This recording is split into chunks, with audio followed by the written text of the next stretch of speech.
Kirolari izateak ere moda edo tendentzia bat sortu du aizue. Izen ere badute runnerrak dira moda hau jarraitzen dutenak, eta hain zuzen ere runner horien inguruan hitz egingo dugu gaur Paulak. Paula, nortzuk dira runnerrak? Runnerrak printzipioz korrikazaleak dira, baina beste kiroletan gertatzen da normalean kirol bat egiten dugunean normalean izaten da kilo batzuk galtzeko edo gorputza modelatzeko. Runneraren kasuan ez da hainbeste hori, baizik eta plazerra sortzen duen kirol bat da. Plazerra sortzen duen. Eta orduan gero eta korronte honetan gero eta jarraitzaile gehiago ditu, estatuan ja 12% baina gehiago runnerrak dira. Eta runnerra izango litzateke korrikalari hori egiten duen pertsona eta runnina tendentzia. Estatu Batuetan badirudi sortu zela, duela 3 hamarkada baina gehiago. Eta bai emakumezkoetan eta gizonezkoetan ematen den tendentzia da. Eta hirietan gero eta gehiago ikusten dira. Ze hauek esan behar da kirolariak direla, kirolzaleak gehien bat kirolariak baina hirietan egiten dute beraien praktika. Hirietan egiten dute kirola. Bai. Zu gaur erabat runner etorri zara, Paula. Bai, ze gero bagoaz hor, mendian gora bera, ez? Karreratxoa botatzea, hor ikusi ditu beste batzuk ere. Bai. Esan dugu moda edo tendentzia bat dela gure egunerokoan ere zabaldu dena, ez da?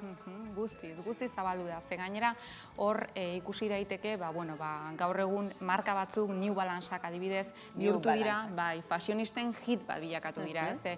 Kasual estiloa eramaten duenean, normalean ikusten ditugu celebrity batzuk, edo gutako edozein, ez? Nik ez ditu jartzen zapatila batzuk, edozein look kasualekin, eta orduan bilakatu dira, hit bat, esan dudan bezala. Baina, runnerren kasuan ez dira zapatila hauek erabiltzen. Bestelako batzuk erabiltzen dituzte. Bestelako batzuk, eta gainera aldaketa handia eman da. Ze orain, eramaten diren zapatilak, izaten dira barefoot shoes delakoak. Barefoot shoes dute izena. Horrek esan nahi du, zapatila hauek ez dutela zola handia, baizik eta lurra zanpatu dezakegula gustoz. Eta hori aldaketa handia da, ze orain arte bazirudien, izan behar zutela zola handia, ondo korrika egiteko, baina, kirola gehien bat ematen da, hirietan, garrantzi gehiago ematen zaio askatasunari, ergonomikoa izateari, eta hori ikusten ditugu, behatzak libre, modan jarri dira. Galtzerdien modukoak. Hori, galtzerdien modukoak. Kasu honetan, gehien gustatzen zaizkidanak hauexek dira. Eta hauek dira free flight nickak.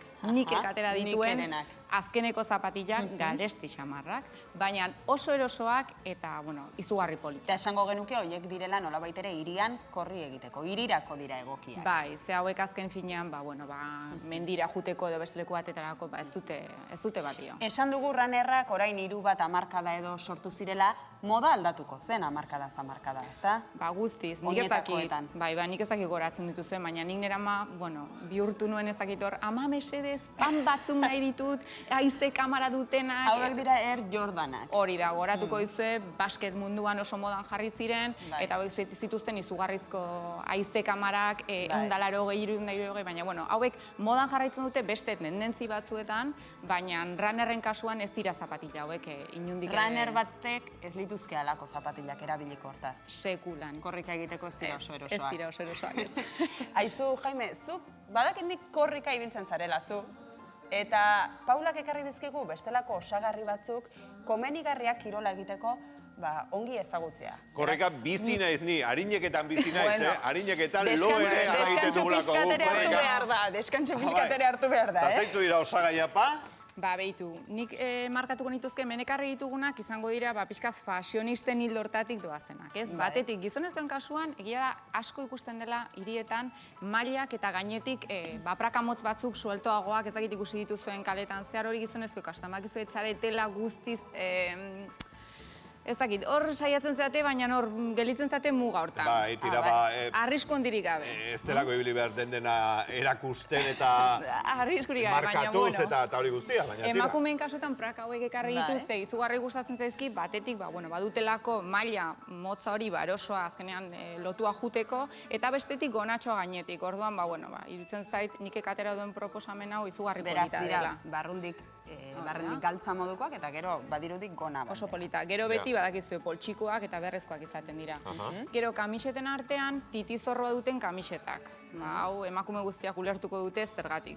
Izugarri erosoak dira, gainera bakarrik eramaten duzu kamiseta eta ez duzu beste zehozer eman beharrik. Tendentziak jarraitu bai, baina erosotasuna ahaztu gabe. Malasian egindakoak dira. Ziur. Malaysian, bai. Igual arrasaten, zein edaki. Ez, haizu hemen jartzen du. Bueno. Orduan gero beste kasu bat ere oso teknikoak izaten dira runnerrak. Gustoko dute erropa teknikoa. Eta kasu honetan, izerdirako prestatu dauden kamiseta hauek, badakizu, izerdiak baduela bere mugimendua gorputzean, eta puntutxo hauetan, izerdiak kanpora ateratzen da, eta kamiseta mantentzen da legor. Galtzerdiak, super garrantzitsua. Galtzerdi hauek ikusten baituzu eta ikutuz ikaragarri galtzerdi honak dira. Azken finean egiten dutena da konpresioa, eta horrek laguntzen du zirkulazio hobetzen, eta oso interesgarriak galtzerdi hauek. Brazaleteak, eramateko musika, nola jungo gara, ranen batek eraman behar du beti musika gainean. Osagarriak ere garrantzitsuak hortaz. Bai, guztiz garrantzitsuak. Eta gero, ekarri ditut beste ez ditugu ekarri barrak, ez genden presupuesto handiarekin, ez? Orain ez dauzkagu, baina. Ba, laster. Orduan ekarri ditut beste hauek, zapatila hauek ikuste dituzte oso erosoak dira, batetik oso pixu gutxi Eta batez ere oso harinak, ez? Harinak. Bestetik ez dute zola handia ere, azkenean ez dute balio mendikros bat egiteko, baizik eta hirian korrika egiteko 100 kilometro jartzen du zapatilan egin daitezkela zapatila hauekin, baina guztiz erosoak dira eta kontzepturi mantentzen dute. Esan nahi dut, oina jun behar du kaltzerdi bat izango bazen bezala zapatilak egin behar du joku hori, ez? Eta ez izan zapatila sendo bat, baizik eta biguna eta guzti hori. Gau ez ibiltzeko modukoa dira hauek edo? Badakizu gaur runnerrak modan jarri direla. Gaur runnerrak? Bai, gaur runnerrak modan jarri dira. Zergatik jarri dira modan? Ze runnerrak normalean ez dute ordutegirik kalera ateratzeko. Ez dakit froga egin duzuen, baina gau ez oso eroso, ni oso gautxoria naiz. Eta asko gustatzen zait gau ez korrika egitea. Orduan atera dituzte glowak, zapatila hauek gau ez ibiltzeko, ikuste duzue fluor koloriekin, azkenean, hirian ikuste dut kolorez pizten dutela. Orduan oso proposamen interesgarria da. Koloretsuak dira nolabait ere ongi ikusteko gau ez, ezta? Aurten moda, ez dakize gertatuko den, baina aurtengo moda, runner modan, koloreak fluorrak izan dira nagusi eta nasketa handiak. Osea, kombinazio nasketa handiak. Eta gero hemen bai gainean ditugu, lehen aipatu ditugu New Balanceak. New Balanceak horiek dira. Aizu, goratzen duzue hauek aspaldi zugoratuko dituzu. Bai, neska, bai. Gu ere aspaldikoa gara eta bai. Aspaldi zuek behar bada ez oso gazteak zarete, baina aspaldi modan jarri ziren. Eta ez ziren oso, ez dakitetzen, beste munduko zer eta orain begira. Celebrity guztiak eramaten dituzte New Balanceak. Celebrityak oso ondo eta Euskal Herrian, celebrityak ez direnek ere, gu kirolzaleak bagara, baina ez dakit runner estilo hau jarraitzen ote dugun. Nik uste Euskal Herrian gehiago mantentzen dugula konforta. Esan nahi dut, erosotasuna eta hori, baina mendi estilo batekin, ez? Mendi estiloarekin, bai.